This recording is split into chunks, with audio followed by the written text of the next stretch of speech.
नमस्कार दोस्तों, आपका स्वागत है आपके अपने YouTube चैनल अद्भुत ज्ञान गंगा पर। एक बार भगवान शिव कैलाश पर्वत पर ध्यान में बैठे हुए थे। माता पार्वती भगवान शिव से आज्ञा लेकर मृत्यु लोक के भ्रमण पर चल पड़ी। जब वह पृथ्वी लोक के ऊपर भ्रमण कर रही थी, उसी समय माता पार्वती की नज़र मृत्यु लोक के स्त्री पुरुषों पर पड़ती है। उन्होंने देखा कि पृथ्वी पर कुछ लोग बहुत सुखी हैं और कुछ लोग बहुत दुखी हैं। कुछ लोग अपने माता पिता की सेवा कर रहे हैं और कुछ लोग अपने माता पिता को ठोकर मार रहे हैं, दुखी कर रहे हैं। माता पार्वती के मन में इस तरह के विचार आ रहे थे कि आखिर पृथ्वी लोक पर सुखी इंसान बहुत ज़्यादा सुखी क्यों है और दुखी इंसान बहुत ज़्यादा दुखी क्यों है। यह सब देखकर माता पार्वती के मन में बहुत सारे प्रश्न उठ रहे थे। कुछ सोचकर माता पार्वती भगवान शिव से मिलने के लिए वापस कैलाश पर्वत की ओर चल पड़ी। माता पार्वती मन में आए प्रश्नों के बारे में सोचते सोचते कैलाश पर्वत पर पहुंच गई और भगवान शिव से कहने लगी कि हे प्रभु, मेरे मन में आज 3 प्रश्न उठ रहे हैं। जब आप मुझे उनके उत्तर दे देंगे तभी मेरे मन की जिज्ञासा शांत हो सकेगी। माता पार्वती के यह शब्द सुनने के बाद भगवान शिव ने कहा, ठीक है देवी, तुम अपने प्रश्न पूछो, मैं तुम्हारे प्रश्नों के उत्तर अवश्य दूंगा और तुम्हारी जिज्ञासा को शांत करने की पूरी कोशिश करूंगा।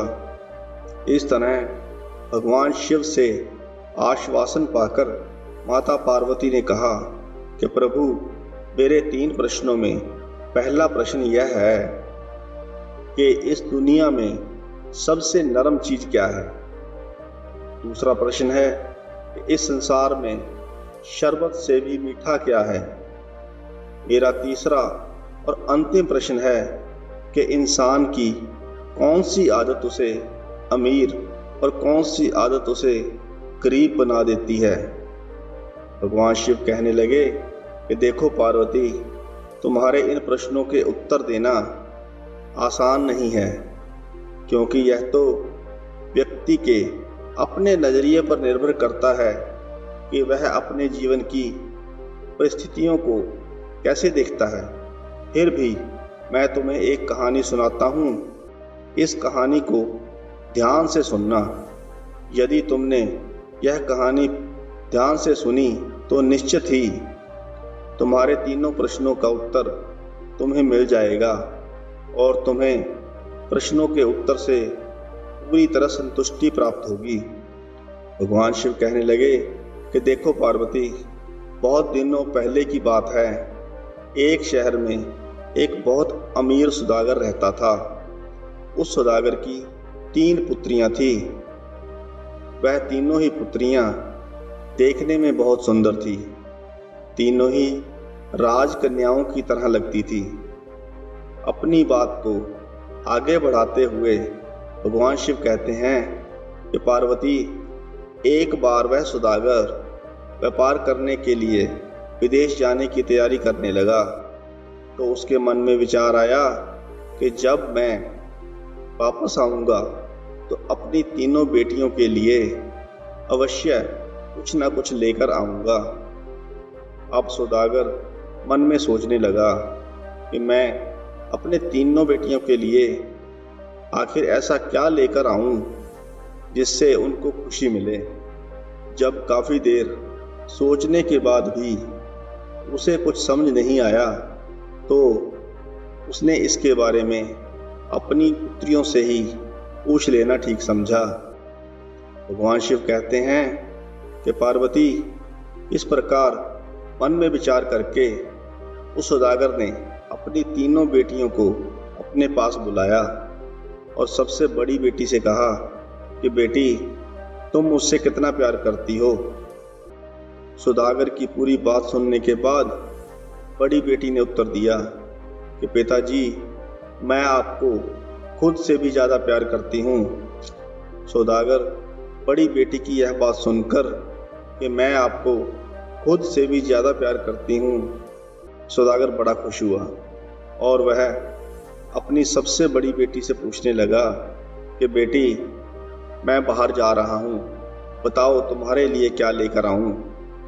बड़ी बेटी ने उत्तर दिया, पिताजी, मुझे एक सोने की थाली चाहिए। सौदागर ने कहा, ठीक है, जब मैं वापस आऊँगा तो तुम्हारे लिए एक सोने की थाली अवश्य लेकर आऊँगा। जब बड़ी बेटी की बात पूरी हो गई तो सौदागर अपनी बीच वाली बेटी से कहने लगा कि बेटी, तुम मुझे कितना प्यार करती हो। सौदागर की बात सुनने के बाद वह दूसरे नंबर की बेटी कहने लगी, पिताजी, इस दुनिया में यदि मैं सबसे ज़्यादा किसी से प्यार करती हूँ तो केवल आपसे करती हूँ। इस प्रकार वह सौदागर अपने दूसरे नंबर की बेटी की बात सुनकर बहुत ही प्रसन्न हुआ और उससे कहा कि बेटी, बताओ, मैं वापस आऊँ तो तुम्हारे लिए क्या लेकर आऊँ। दूसरी बेटी कहने लगी, पिताजी, मैं आपको बहुत प्यार करती हूँ, इसलिए मैं यह चाहती हूँ कि आप मेरे लिए एक सोने का पंखा लेकर आएं। सौदागर अपनी बीच वाली बेटी की बात सुनकर कहने लगा, ठीक है बेटी, मैं तुम्हारे लिए एक सोने का पंखा अवश्य लेकर आऊँगा। अब तीसरे नंबर की बेटी की बारी थी। सौदागर ने उसे भी वही प्रश्न किया कि बेटी, तुम मुझसे कितना प्यार करती हो।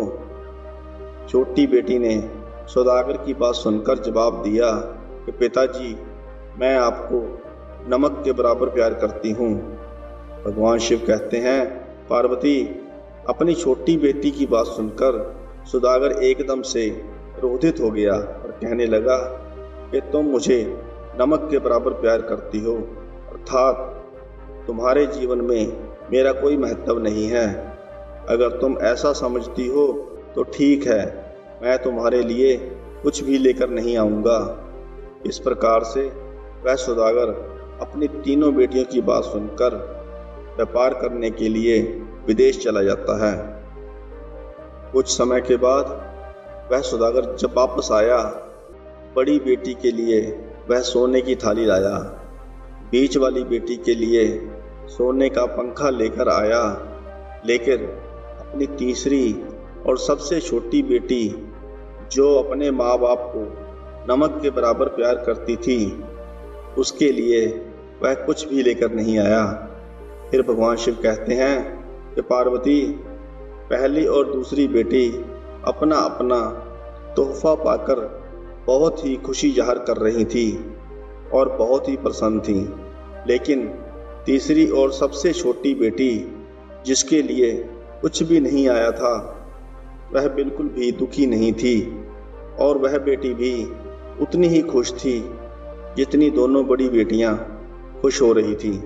इस प्रकार धीरे धीरे समय गुजरता गया और समय का चक्र इस प्रकार घूमता है कि एक दिन दूसरे राज्य का राजकुमार एक घोड़े पर सवार होकर उस सौदागर के शहर में आता है।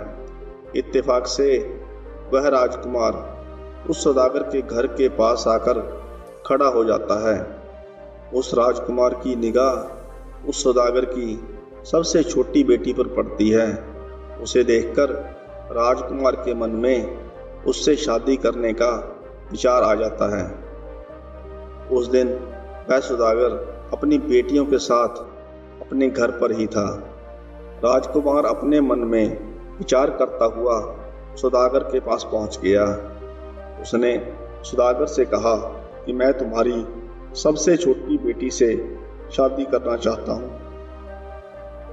यदि आप मेरे इस प्रस्ताव को स्वीकार करके उसकी शादी मुझसे कर दें तो मैं आपकी बेटी को बहुत ही खुश रखूँगा। भगवान शिव कहते हैं कि पार्वती, उस राजकुमार की बात सुनकर सौदागर कहने लगा कि अभी मेरी 2 और लड़कियां इससे बड़ी हैं, अभी तक उनकी शादी नहीं हुई है।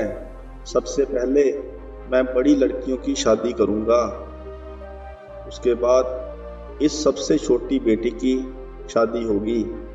यदि तुम चाहो तो मैं अपनी बड़ी बेटी के साथ तुम्हारी शादी करवा सकता हूँ।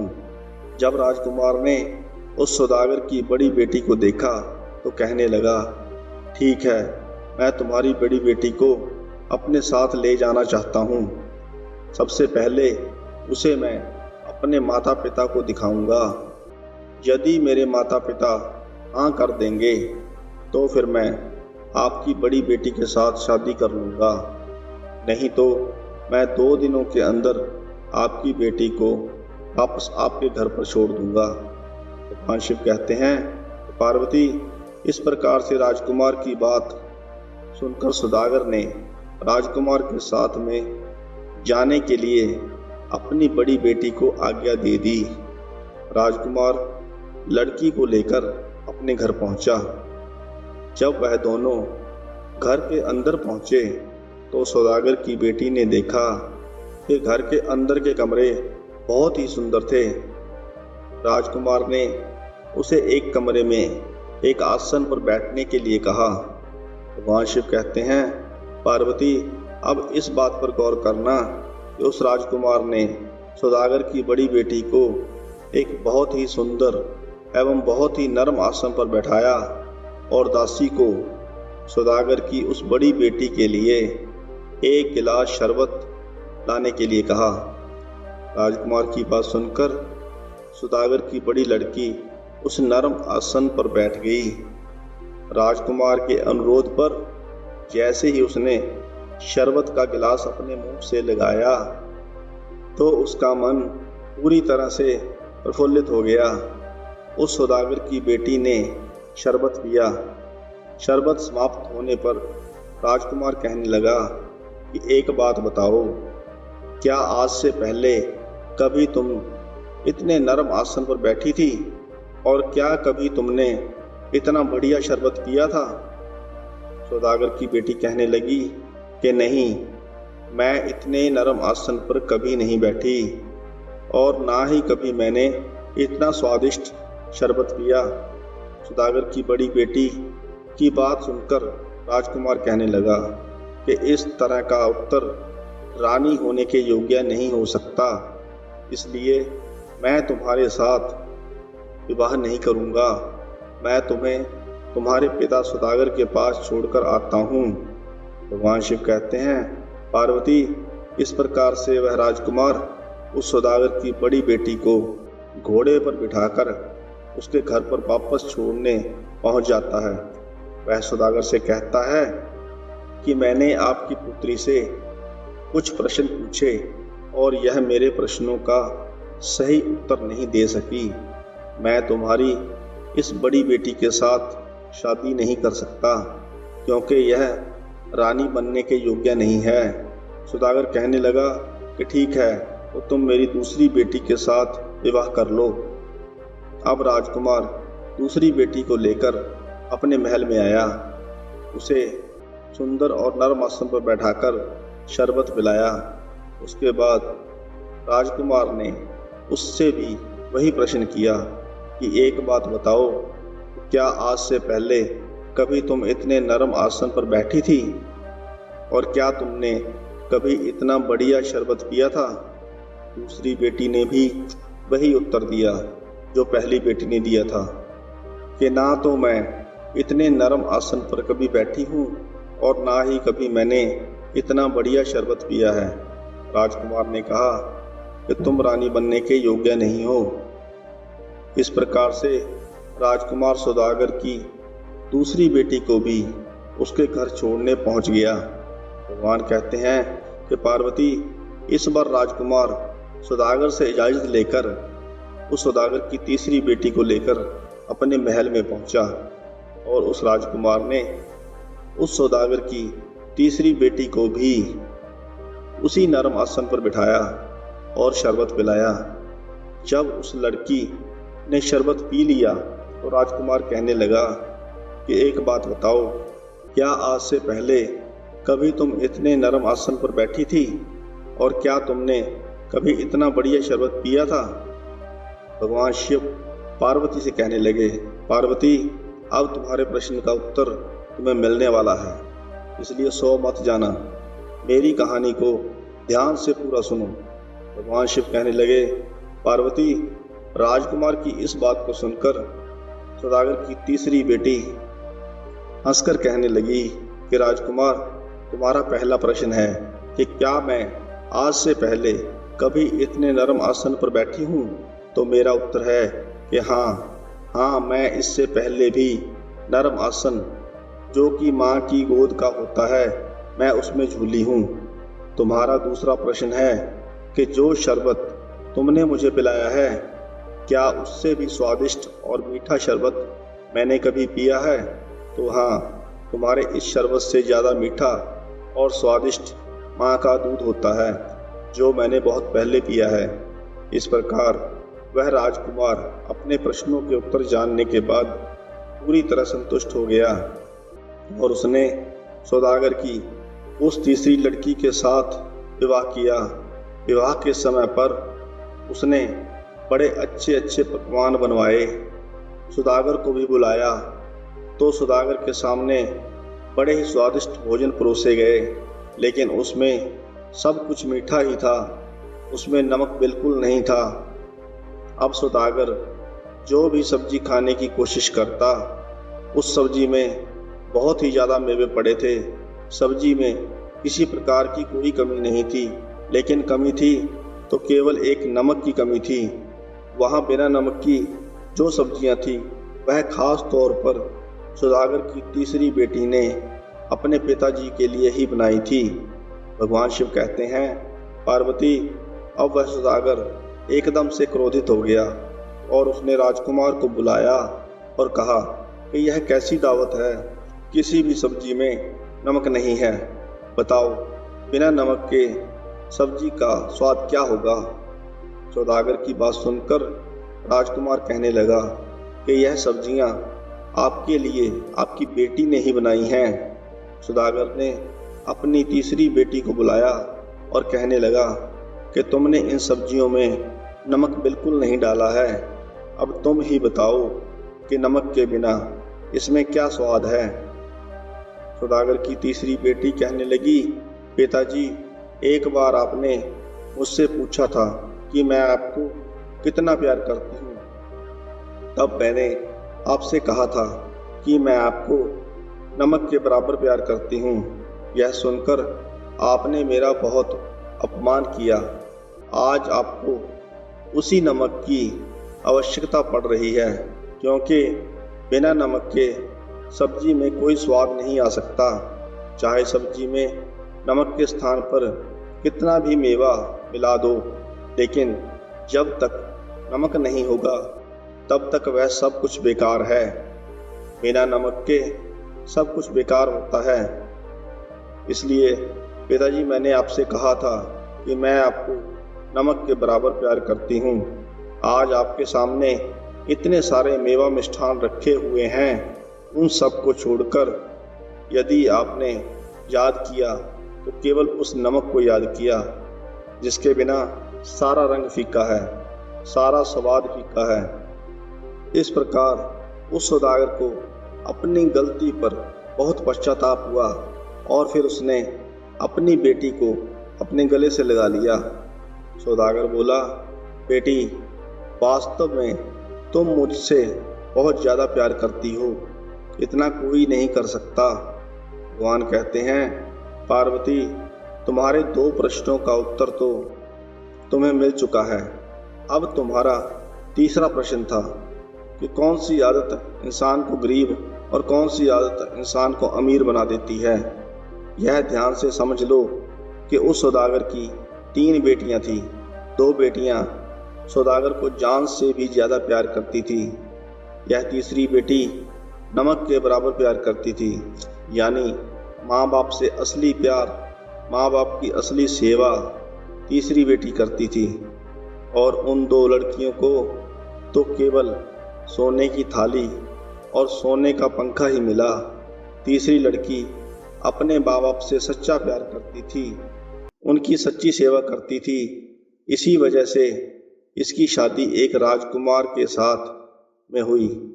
पार्वती, यह भी ध्यान रखना कि जो भी इंसान अपने माँ बाप की सेवा करते हैं, अपने माँ बाप से प्यार करते हैं, वह सदा जीवन में धनवान होते हैं।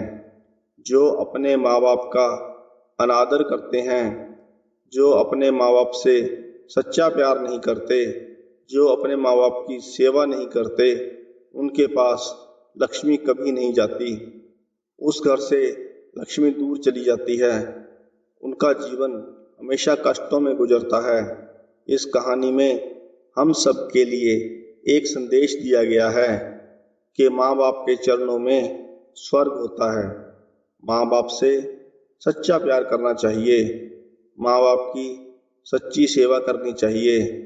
जो लोग माँ बाप की सेवा करते हैं, निश्चित तौर पर उनका जीवन सफल हो जाता है। ऐसे इंसान हमेशा धनवान होते हैं। उनको जीवन में कभी कोई कष्ट नहीं होता। अगर आपको यह कहानी अच्छी लगी हो तो वीडियो को लाइक करें, चैनल को सब्सक्राइब करें।